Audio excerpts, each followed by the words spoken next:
Hello दोस्तों, welcome to back your YouTube channel goal PhD art channel. ठीक है, गोल PhD art channel में आप सभी का बहुत बहुत स्वागत है। आज हम और आप ये बुक है यूजीसी नेट उपकार की है दृश्य कला। इसके जो लेखक हैं डॉक्टर आभा सिंह जी हैं। तो आज इन्हीं के बुक से हम कला और सौंदर्य जो कि पहला अध्याय है, हम आप इसी पर जो है आज फोकस करेंगे। तो चलिए देखते हैं कला एवं सौंदर्य। मानवीय भाव की अभिव्यक्ति ही कला है। कला शब्द का सर्वप्रथम प्रयोग ऋग्वेद में हुआ। कहाँ? ऋग्वेद में हुआ। यथा कला यथा सफ मध मृण सा नयामति। ठीक है, ऐसा कला ऐसा शक मध सृण सा नयामति। कला संस्कृत भाषा का शब्द है। क्या? कला जो है ये संस्कृत भाषा का शब्द है। कला शब्द कल धातु से हुई है। ठीक है, कला शब्द कल धातु से बना है जिसका अर्थ है प्रेरित करना। कुछ विद्वान इसकी उत्पत्ति कर्ण धातु से मानते हैं जिसका अर्थ है प्रसन्न करना एवं कुछ विद्वान कम से संबंधित मानकर इसका अर्थ आनंद से परिपूर्ण बताते हैं। यूनान में कलाओं को तेनखे यूनान में कलाओं को देखने या इसी को टेक्निक कहते हैं। प्राचीन लैटिन शब्द आर्स का अर्थ भी कौशल अथवा शिल्प है, जिससे अंग्रेजी का आर्ट शब्द विकसित हुआ जिसका अर्थ बनाना या उत्पन्न करना माना जाता है। अंग्रेजी भाषा में आर्ट शब्द का प्रयोग 13वीं शताब्दी में हुआ था। कब? 13वीं शताब्दी में प्रचलित हुआ था। अब स्मरणीय तथ्य, इम्पॉर्टेंट फैक्ट इसे कहते हैं। ठीक है, क्या इसे इम्पॉर्टेंट फैक्ट कहते हैं। जर्मन भाषा में कला को कुंतस्ट कहते हैं। क्या? कुंतस्ट, KUNST, कुंसत। ठीक है, अंग्रेजी वाला पढ़िएगा, अच्छे से समझिएगा। इस शब्द का संबंध प्राचीन यूनान भाषा के शब्द गिग्नोस्को तथा लैटिन कोंगनोस्को से है, जिससे वर्तमान कोंगनिशन शब्द विकसित हुआ है।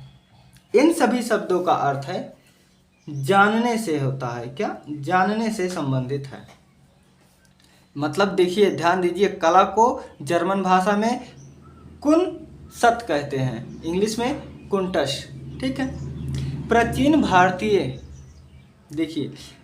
भारतीय मान्यताओं में कला के लिए शिल्प शब्द का प्रयोग किया गया है। प्राचीन भारतीय कला में किसका प्रयोग किया गया? कला के लिए तो शिल्प का प्रयोग किया गया है।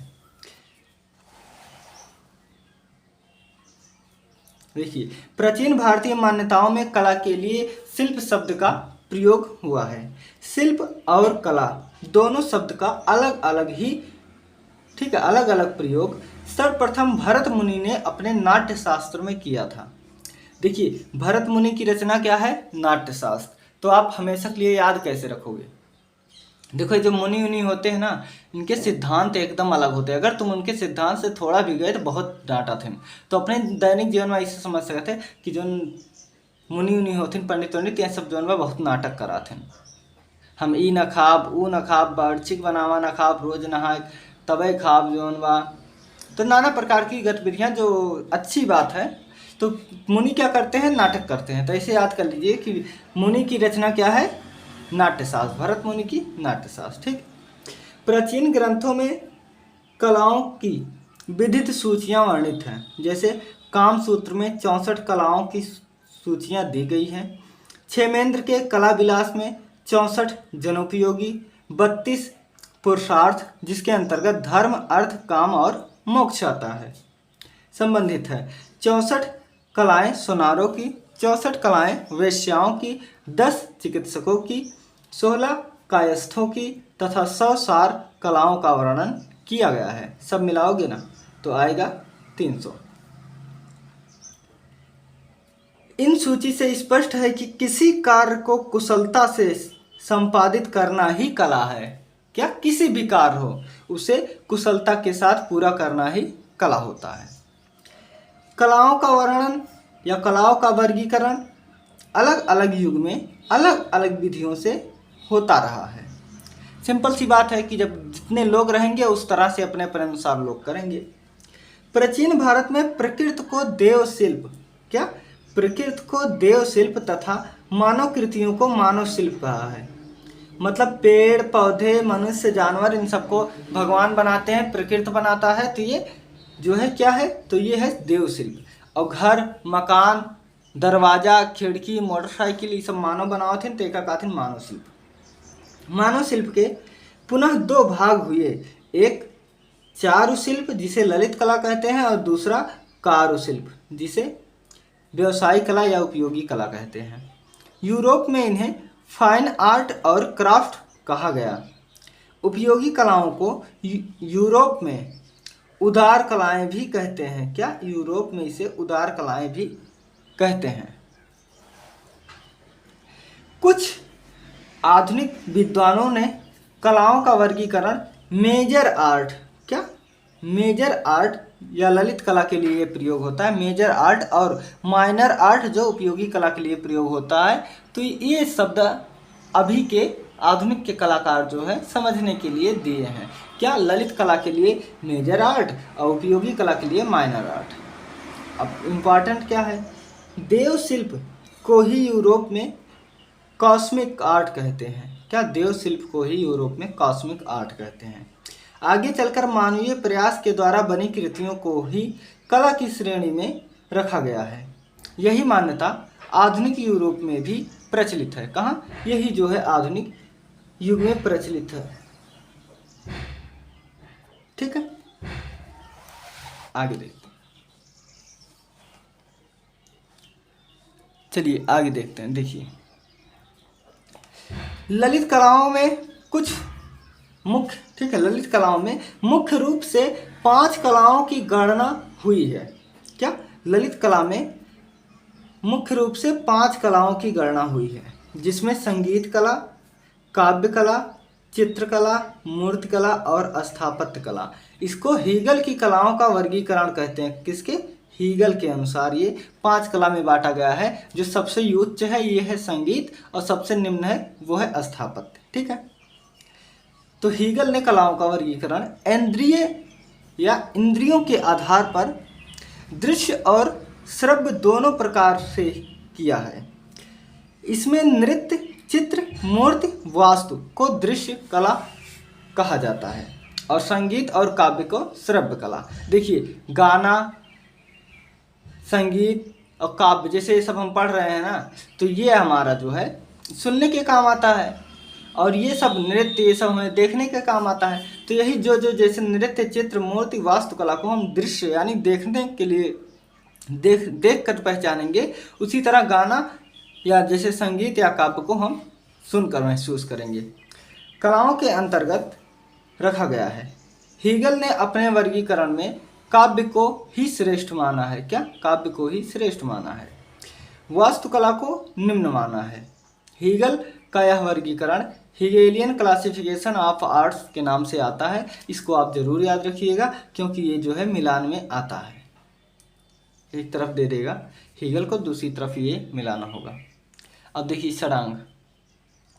षडांग विद्वानों द्वारा लिखी गई वात्सायन के कामसूत्र की टीकाओं में पंडित यशोधर ने अपनी टीका जयमंगला में षडांग का उल्लेख किया है। अब देखिए वात्सायन की कृत है कामसूत्र या वात्सायन की बुक है कामसूत्र।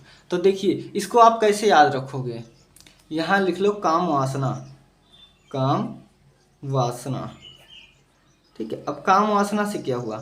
काम से हो गया काम सूत्र, वासना से हो गया वात्सायन। ठीक है, यानी कि देखिए काम सूत्र का कौन किए है? वात्सायन। तो काम वासना याद कर लो। काम मतलब काम सूत्र, वासना मतलब वात्सायन। ठीक है, वासना मतलब वात्सायन। ठीक है, अब देखिए कला षडंग का सूत्र। रूप भेद प्रमाणानि भाव लावण्य योजनम सादृश्यम वर्णिका भंग इत चित्र षडांगकम। क्या? रूप भेदा प्रमाणानि भाव लावण्य योजनम सादृश्यम वर्णिका भंग इत चित्र षडांकम। ये है आचार्य अवनिंद नाथ की बागेश्वरी शिल्प प्रबंधावली में षडांग विषय पर सविस्तार विवेचन मिलता है ना। अब देखिए, अरस्तु ने उद्देश्यों की दृष्टि से कला के 3 भेद किए हैं। कौन? अरस्तु ने उद्देश्यों के दृष्टि से कला के 3 भेद किए हैं। कौन कौन है? आचरण विषयक कला, ललित कला और उदार कला। अब हम कला की परिभाषा देखेंगे। कला सत्य की अनुकृत है। क्या? कला सत्य की अनुकृत है, प्लेटो ने कहा। कला अनुकरण है, अरस्तु ने कहा। कला सत्य की प्रतिकृति प्रस्तुत करना ही कला की सबसे बड़ी समस्या है। क्या? महान सत्य की प्रतिकृति प्रस्तुत करना ही कला की सबसे बड़ी समस्या है, गेटे ने कहा। जो कुछ भी देव शिल्प अथवा प्रकृति का, ये समझिए, जो कुछ भी प्रकृति का प्रतिरूप मतलब बनाया गया है देखकर, है वह शिल्प है। शब्दों में आते हैं, जो कुछ भी देव शिल्प का प्रतिरूप है वह शिल्प है, शतपथ ब्राह्मण ने कहा था। कला भावनाओं की अभिव्यक्ति है, क्रोचे ने कहा था। ठीक है। क्या? अभिव्यक्ति, जहां आएगा अभिव्यक्ति वहां आएगा क्रोचे। कला अधिभौतिक सत्ता को व्यक्त करने का माध्यम है। क्या? कला जो है अधिभौतिक सत्ता को व्यक्त करने का माध्यम है, हीगल ने कहा।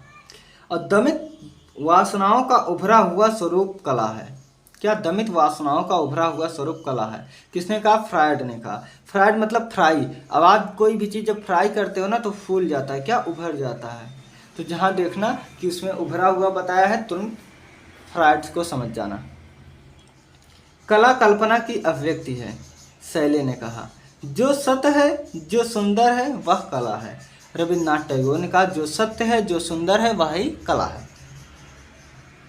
कला ईश्वरीय कृत के प्रति मानव नाद की अभिव्यक्ति है। क्या?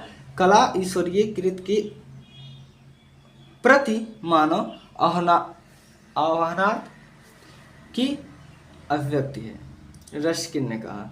रस्किन मतलब रसिया, ऐसे याद कर लेना।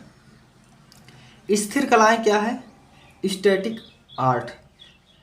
स्थिर मतलब जो हिले डुले ना एक ही जगह रहे, वो है स्थिर। और जो हिलता डुलता है वो स्थिर नहीं। देखिए, तो स्थिर कला क्या है? चित्र, जब आप चित्र कहीं बना देते हो हिलता है? नहीं। मूर्ति नहीं हिलता। घर या स्थापत्य नहीं हिलता है। इसे देश सापेक्ष कहते हैं। अब गतिशील कला क्या है? जो एक जगह से दूसरी जगह जाता है, जैसे संगीत लोग जब गाते हैं तो उसमें जो है एक जगह शुरू होता है, एक जगह जाता है। नृत्य देखते ही हो, नए नए स्टेप में हाथ की भंगिमाओं से, आंखों की जो है इशारों से डांस किया जाता है। तथा काव्य मतलब कोई सुन रहा है, यहाँ पढ़ रहा है तो आप जो है 10 मीटर दूर भी उसकी बात सुन रहे हैं। ठीक है। इन्हें काल सापेक्ष कहा जाता है। ठीक है। अब हम आगे देखते हैं।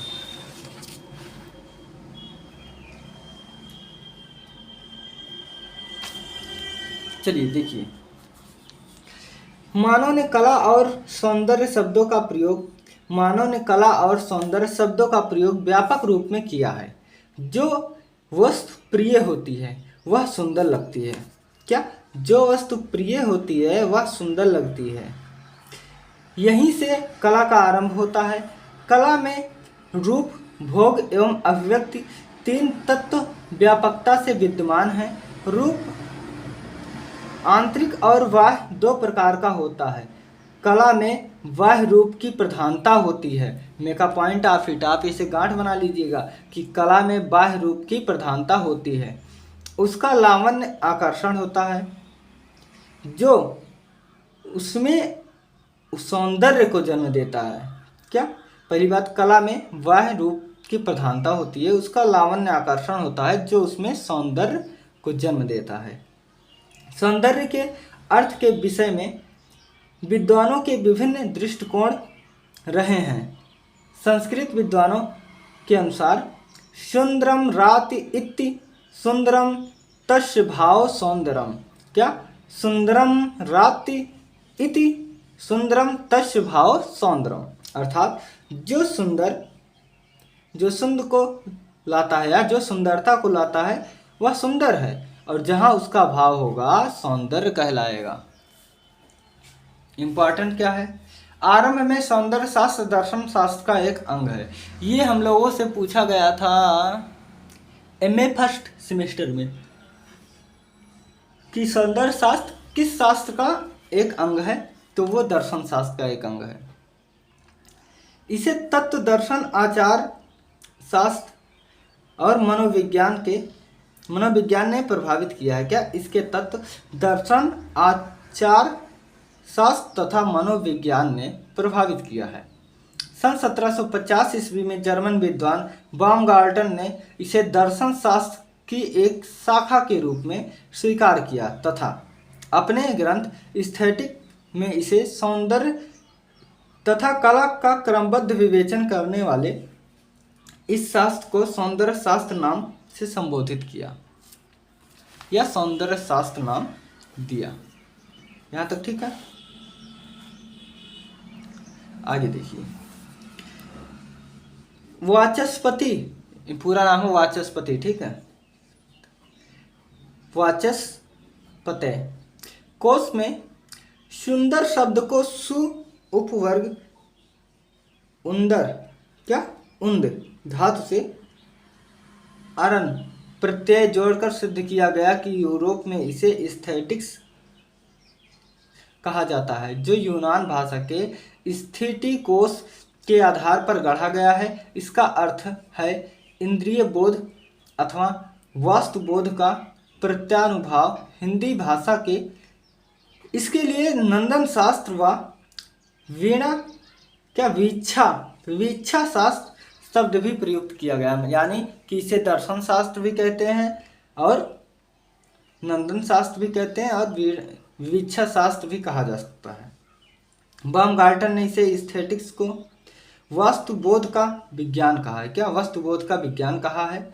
हीगल ने अपने ग्रंथ the philosophy of fine art में कहा है कि सौंदर्य शास्त्र का संबंध सौंदर्य के संपूर्ण क्षेत्र से है। क्या? संपूर्ण क्षेत्र से है। इन्होंने सौंदर्य शास्त्र को ललित कलाओं का दर्शन कहा। इसलिए कुछ विचारक एस्थेटिक्स को 19वीं शताब्दी का हिगेलियन, क्या? क्लासिफिकेशन ऑफ हिगेलियन है ना, तो वहीं से लिया गया है कि हिगेलीय आविष्कार मानते हैं। इंपॉर्टेंट तथ्य क्या है? विष्णु धर्मोत्तर पुराण की एक खिल या उप पुराण, ठीक है। इसमें चित्रकला का विवेचन अध्याय 35 से लेकर 43 तक चित्रसूत्र नाम से हुआ है। इस ग्रंथ का अंग्रेजी अनुवाद स्टेला कैम्ब्रिज, आनंद कुमार स्वामी, डॉक्टर शिवराम मूर्ति और डॉक्टर प्रिय बाला शाह ने किया है। यानी कि ये जो आपका है चित्रसूत्र, इसको अनुवादित किए हैं अंग्रेजी में Stella Cambridge, doctor Anand Kumar स्वामी और डॉक्टर शिवराम मूर्ति एवं डॉक्टर प्रिय बाला शाह। जर्मन विद्वान क्रोचे के मतानुसार सौंदर्य शास्त्र का विषय मानव की कल्पना, पुनः प्रत्यक्ष तथा अभिव्यक्ति से संबंधित है। मनोवैज्ञानिक विचारक फेचनर ने सौंदर्य शास्त्र का संबंध मनोवैज्ञानिक या प्रयोगात्मक अनुभव से जोड़कर इसे नई दिशा दी।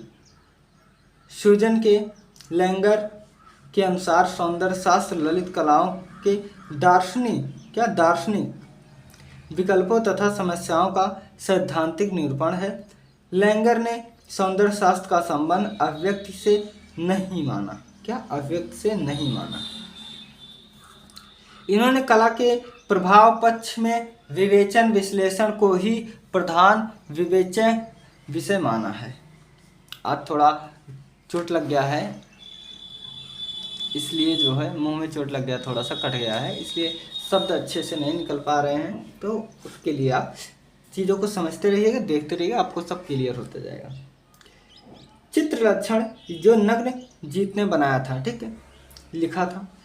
चित्रलक्षण का तिब्बती भाषा में अनुवाद प्राप्त है। इसका सन 1913 में जर्मन भाषा में तथा 1974 अंग्रेजी भाषा में अनुवाद किया गया। यह ग्रंथ 3 अध्यायों में विभक्त है और इसमें कुल 1146 पंक्ति हैं। प्रथम अध्याय में चित्रकला की उत्पत्ति का कारण, द्वितीय में चित्र सृष्टि का इतिहास और तृतीय अध्याय में चित्र रचना के नियम दिए गए हैं। भारतीय दर्शन में सत्यम शिवम सुंदरम के रूप में सौंदर्य की कल्पना की गई है, अर्थात सुंदर वही है जो कल्याणकारी है तथा कल्याणकारी ही ईश्वर है। सत्यम शिवम सुंदरम की कल्पना वेदों से मानी जाती है, जहां इन्हें त्रिगुणात्मक शक्तियों सत्व, रज और तम का प्रतीक माना है, जिसके अधिष्ठाता ब्रह्मा, विष्णु तथा शिव हैं। अर्थात ब्रह्म सत्य, विष्णु रज सुंदरम तथा शिव तम कल्याण के प्रतीक हैं। ठीक है। कालिदास के अनुसार सुंदरता को किन्हीं वाह अलंकारों की जरूरत नहीं होती। वाह वाह वाह। कालिदास जी कहते हैं कि जो सुंदर होता है ना, उसको मेकअप लगाने की जरूरत नहीं होती है। बिल्कुल, उन्होंने कहा सुंदरता को किन्हीं वाह अलंकरणों की जो आवश्यकता नहीं है। दूसरी ओर माघ के अनुसार, माघ मुनि है, ठीक है, माघ के अनुसार, नहीं तो तुम माघ चैत बैसाख ये सीजन का नाम समझ लो, नहीं भाई, माघ के अनुसार सौंदर्य क्षण प्रतिक्षण नवीनता को प्राप्त करता है। यानी जो सौंदर्य होता है ना, क्षण प्रतिक्षण अपने नई क्रिया में जो है परिवर्तित होता रहता है। आनंद कुमार रविंद्रनाथ टैगोर ऐसे आनंद का सौंदर्य का लक्षण मानते हैं जिसमें कोई इच्छा नहीं होती। पंच पगेश शास्त्री ने सौंदर्य शास्त्र को रसानुभूति से प्राप्त आनंद का दार्शनिक विवेचन कहा है। के.एस. रामस्वामी शास्त्री के अनुसार सौंदर्य शास्त्र कला में अभिव्यक्ति सौंदर्य का विज्ञान है। क्या? सौंदर्य शास्त्र कला में अभिव्यक्ति सौंदर्य का विज्ञान है। इस प्रकार सौंदर्य, आनंद और रस, ये तीनों शब्द एक दूसरे के पर्यायवाची के रूप में प्रचलित हैं। समस्त कलाओं का,